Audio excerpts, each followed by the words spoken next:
এটা মনে রাখা দরকার যে বাংলাদেশের সঙ্গে সম্পর্ক ঘনিষ্ঠ হওয়া অর্থনৈতিক কারণেও দরকার, কারণ ভারতবর্ষের যেটা উত্তর পূর্ব অঞ্চল, নর্থ ইস্টের অগ্রগতি বাংলাদেশ এর সাহায্য ছাড়া সম্ভব নয়। আমি যদি 71 সালের কথা ভাবি, বাংলাদেশে এখন এই এত বছরে যা হয়েছে, তাতে বাঙালি হিসেবে, যদিও আমি ভারতীয়, বাঙালি হিসেবে আমি অত্যন্ত গর্ব অনুভব করি।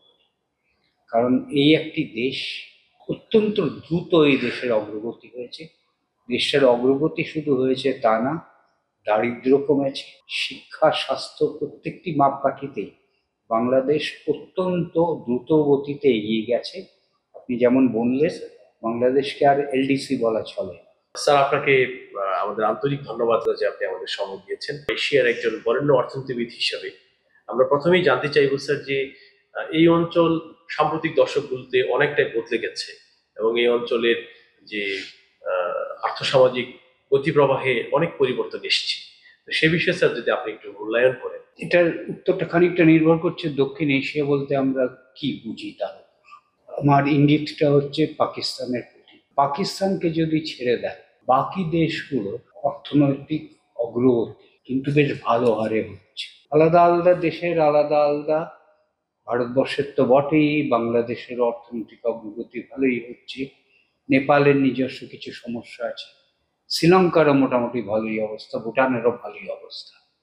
অর্থাৎ কিনা আগামী দশকগুলোতে দক্ষিণ এশিয়া অত্যন্ত গুরুত্বপূর্ণ, কারণ যা অর্থনীতিবিদরা যে শব্দটা ব্যবহার করেন, গ্রোথ, এই অঞ্চলে গ্রোথ বৃদ্ধি পাওয়ার কথা।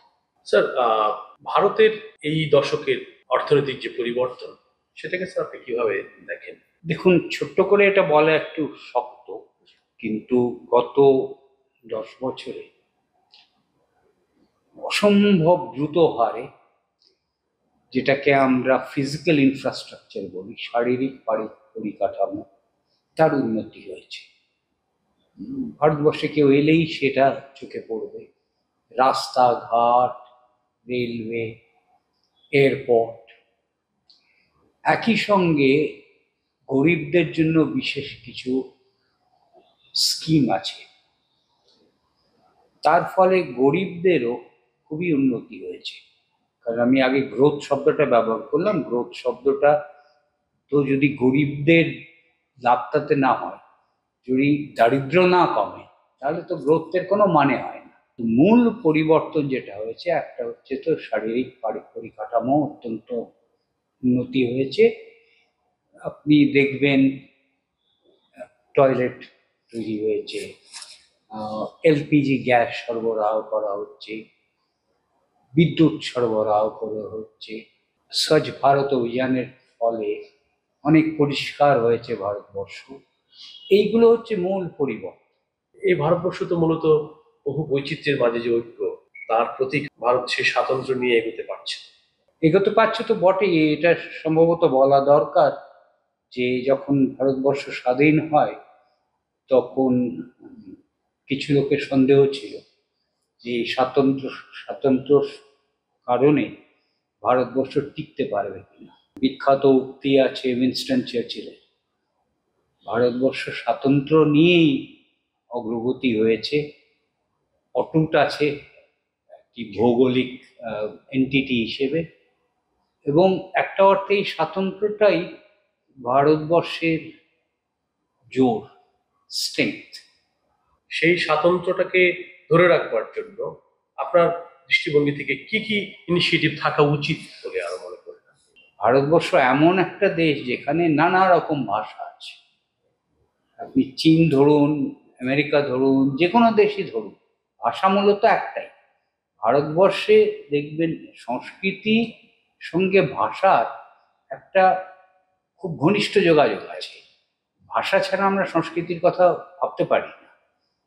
তো আলাদা আলাদা অঞ্চলের আলাদা আলাদা সংস্কৃতি, আলাদা আলাদা অঞ্চলের আলাদা আলাদা ভাষা, তা সত্ত্বেও ভারতবর্ষ এগিয়ে যাচ্ছে, কারণ কিছু একটা আছে যেটাকে ভারতীয়তা বলুন বা যাই বলুন, যার ভিত্তিতে ভারতবর্ষ দাঁড়িয়ে আছে, ভারতবর্ষ টিকে আছে। এটার জন্য বিশেষ কিছু করার আছে বলে আমার মনে হয় না। শুধু যারা বিশেষ করে বাইরে থেকে ভারতবর্ষের অখণ্ডতাকে ভাঙার চেষ্টা করে তাদের সম্বন্ধে আমাদের সচেতন থাকা দরকার। প্রতিবেশীদের সঙ্গে ভারতের যে ঐতিহাসিক বন্ধুত্বের যে পরম্পরা, সেটিকে স্যার আপনি কিভাবে বর্ণনা করবেন? দুটি স্বাধীন দেশের স্বাধীন নীতি থাকে। দুটি স্বাধীন দেশের অনেক সময় ভিন্ন ভিন্ন মত থাকে। সেই ভিন্ন ভিন্ন মত সত্ত্বেও একসঙ্গে এগিয়ে যাওয়া সম্ভব। পাকিস্তানকে যদি বাদ দেন, বাকি প্রত্যেকটা দেশের সঙ্গেই কিন্তু ভারতবর্ষের সম্পর্ক মোটামুটি ভালো। কখনো একটু উন্নত হয়, কখনো একটু অবনতি হয়। এই দেশগুলোর মধ্যে বিশেষ করে বাংলাদেশের সঙ্গে সম্পর্কটা তো অত্যন্ত ঘনিষ্ঠ। এটা মনে রাখা দরকার যে বাংলাদেশের সঙ্গে সম্পর্ক ঘনিষ্ঠ হওয়া অর্থনৈতিক কারণেও দরকার। কারণ ভারতবর্ষের যেটা উত্তর পূর্ব অঞ্চল, নর্থ ইস্টের অগ্রগতি বাংলাদেশ এর সাহায্য ছাড়া সম্ভব নয়। সেই জায়গা থেকে আমরা সাম্প্রতিক সময়ে কিছু ইনিশিয়েটিভ দেখলাম। সদ্য আমাদের বাংলাদেশের মাননীয় প্রধানমন্ত্রী ভারত সরকারের আমন্ত্রণে সফর করে গেলেন।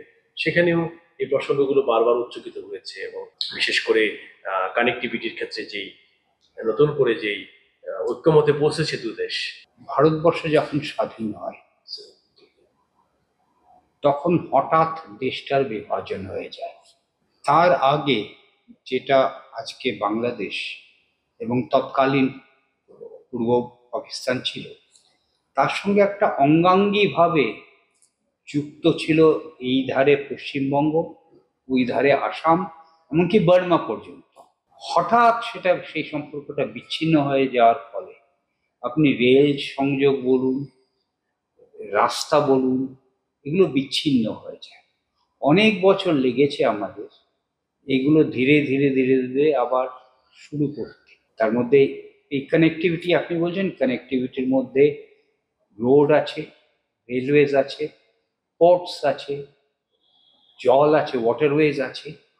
এবং পৃথিবীর যে কোনো দেশেই আপনি যদি দেখেন যে এই কানেক্টিভিটি হচ্ছে গ্রোথের একটা মূল সূত্র। বাংলাদেশের যেই সংযোগ বৃদ্ধি করার যে প্রচেষ্টাগুলো বা দুই সরকার যে ঐক্যমতে পৌঁছেছে, এইগুলি নিয়ে স্যার বিভিন্ন রকমের ডিবেট সবসময় ছিল, সবসময় থাকবে, যে কে কত লাভবান, কে কত কম লাভবান। দু দেশই লাভবান হয়, সমপরিমাণে লাভবান হয় কিনা সেটা বলা শক্ত, কিন্তু দু দেশই লাভবান হয়। কিন্তু যেটা হয় যে প্রত্যেকটা দেশে বা প্রত্যেকটা নীতিতে অধিকাংশ লোক লাভবান হতে পারে, কিন্তু যৎসামান্য লোক ক্ষতিগ্রস্ত হয়। এইটা প্রত্যেকটা দেশকেই ব্যালেন্স করতে হয় নিজেদের। কিন্তু এই যে ধরনের কথা আমরা বলছি তাতে সামগ্রিকভাবে দুটি দেশই লাভবান হয়। স্যার, আপনি বাংলাদেশের এই সাম্প্রতিক দশকের যে আর্থসামাজিক যে এগিয়ে চলা, সেগুলিকে স্যার আপনি কিভাবে দেখেন? যদি ৭১ সালের কথা ভাবি, তার সঙ্গে যদি তুলনা করি, বাংলাদেশে এখন এই এত বছরে যা হয়েছে তাতে বাঙালি হিসেবে, যদিও আমি ভারতীয়, বাঙালি হিসেবে আমি অত্যন্ত গর্ব অনুভব করি। কারণ এই একটি দেশ, অত্যন্ত দ্রুত এই দেশের অগ্রগতি হয়েছে। দেশের অগ্রগতি শুধু হয়েছে তা না, দারিদ্র্য কমেছে তাই শুধু না, শিক্ষা, স্বাস্থ্য প্রত্যেকটি মাপকাঠিতেই বাংলাদেশ অত্যন্ত দ্রুত গতিতে এগিয়ে গেছে। আপনি যেমন বললেন, বাংলাদেশকে আর এলডিসি বলা চলে না। বাংলাদেশের এই যে ক্রমাগত উন্নতি, সেক্ষেত্রে এটিকে অব্যাহত রেখে জাতির পিতা বঙ্গবন্ধু, যিনি সদ্য স্বাধীন বাংলাদেশে আহ, এসে উচ্চারণ করেছিলেন যে বাংলাদেশ হবে প্রাচ্যের সুইজারল্যান্ড, তো সেই পথে উত্তরণে বাংলাদেশকে আর কি কি করা প্রয়োজন, বিশেষ করে আর্থ সামাজিক দিকগুলো? মূলত বাংলাদেশ যা করে চলেছে তাই করা উচিত। বিনিয়োগের ক্ষেত্রে ভারতকে বাংলাদেশ পাশে চাইছে। যেটা সম্ভব সেটা হচ্ছে ভারতের প্রাইভেট সেক্টরের বাংলাদেশে ইনভেস্ট করা সম্ভব, এবং যেসব ইম্পেডিমেন্ট আছে সেগুলোকে সরিয়ে নেওয়া দরকার। কিন্তু এটা শুধু এইটা ভাবা ভুল হবে যে শুধু ভারতবর্ষ গিয়ে বাংলাদেশে ইনভেস্ট করবে। কারণ বাংলাদেশের শিল্পপতিরাও ভারতবর্ষে ইনভেস্ট করতে পারে, বিশেষ করে নর্থ ইস্টে, আমাদের নর্থ ইস্ট দেশগুলো, যে রাজ্যগুলো, সেখানে নিশ্চয়ই বাংলাদেশের শিল্পপতিরাও ইনভেস্ট করতে পারে। চীনের বাংলাদেশের বিনিয়োগ বৃদ্ধি করা এবং অন্যান্য ক্ষেত্রে সেটাকে স্যার আপনি কিভাবে দেখেন? বিদেশি বিনিয়োগের কিছু লাভ আছে, কিছু ক্ষতিও হতে পারে, এবং সেই কস্ট বেনিফিট অ্যানালিসিসটা প্রত্যেকটা দেশের আলাদাভাবে করা দরকার। বিশেষ করে চীনের কিন্তু কোনো গ্রান্ট নেই। চীনের যাবতীয় যা তা হচ্ছে লোন, এবং আমরা পৃথিবীর বিভিন্ন দেশে দেখেছি এমন অবস্থা হয়েছে যে সেই লোন শোধ দেওয়ার ক্ষমতা দেশটির নেই, এবং সেই দেশটি সমস্যায় পড়েছে। আফ্রিকার কিছু দেশে আমরা দেখেছি। কিন্তু এখন সম্ভবত অধিকাংশ দেশই এই ব্যাপারে যথেষ্ট সচেতন, যথা শ্রীলঙ্কা। বাংলাদেশ একটু বড় দেশ, আমার ধারণা বাংলাদেশ ওই ব্যাপারে সচেতন যে চীনের বিনিয়োগে যেমন লাভ আছে, ক্ষতিরও সম্ভাবনা আছে।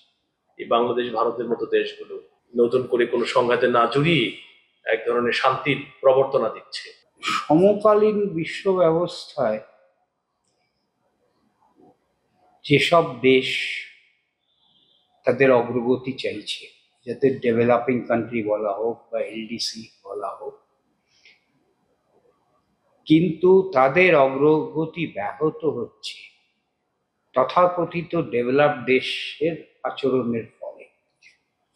সেটা আমেরিকাই হোক, ইউরোপই হোক, এই প্রত্যেকটা ক্ষেত্রেই এই সমস্যাগুলো সৃষ্টি আমরা করিনি, সমস্যাগুলো সৃষ্টি করেছে অন্য কেউ, এমনকি কোভিডও তাই। আমাদের হঠাৎ এই বিপদগুলোর সম্মুখীন হতে হচ্ছে, এখনো চলছে সেগুলো। অর্থাৎ কিনা আমাদের মতো দেশের অগ্রগতির পরিপন্থা মূলত হচ্ছে উন্নত দেশগুলোর আচরণ। স্যার, এই অঞ্চলের স্থিতিশীলতা, বিশেষ করে এই অঞ্চল বলতে আমি বাংলাদেশ, ভারত বা তৎসংলগ্ন দেশগুলোর কথা বোঝাচ্ছি, এখানকার স্থিতিশীলতার একটা বড় অন্তরায় হচ্ছে সন্ত্রাসবাদ, এবং এটা নিয়ে এই অভিন্ন আহ, শত্রুর বিরুদ্ধে এই দু দেশেই দীর্ঘদিন লড়াই করে এসছে এবং একটা স্থিতিশীল অবস্থার মধ্যে আমরা রয়েছি। আপনি জানেন যে এই অঞ্চলের স্থিতিশীলতার একটি বড় সংকট হচ্ছে রোহিঙ্গা সংকট। মিয়ানমারের যে উদ্বাস্তুরা, তাদের তারা এই অঞ্চলে নতুন করে একটি সংকট তৈরি করেছে। তো সেই সংকটে বাংলাদেশ দারুণ হচ্ছে। তো সেই জায়গা থেকে বাংলাদেশ সবসময় ভারতের একটি উদার এবং সক্রিয় সহযোগিতা প্রত্যাশা করে আসছে। ভারতবর্ষের দৃষ্টিতে আশেপাশের যে দেশগুলো, বাংলাদেশ তার মধ্যে একটি, আমাদের একটি বড় কনসার্ন হচ্ছে আপনি যেটা বলছেন সন্ত্রাসবাদ। সন্ত্রাসবাদের ফলে ভারতের প্রচুর ক্ষতি হয়েছে, এখনো হচ্ছে, এবং এই সন্ত্রাসবাদের অনেকটাই বাইরের থেকে আসছে। খানিকটা পাকিস্তান থেকে আসছে, খানিকটা অন্য দেশ থেকে আসছে।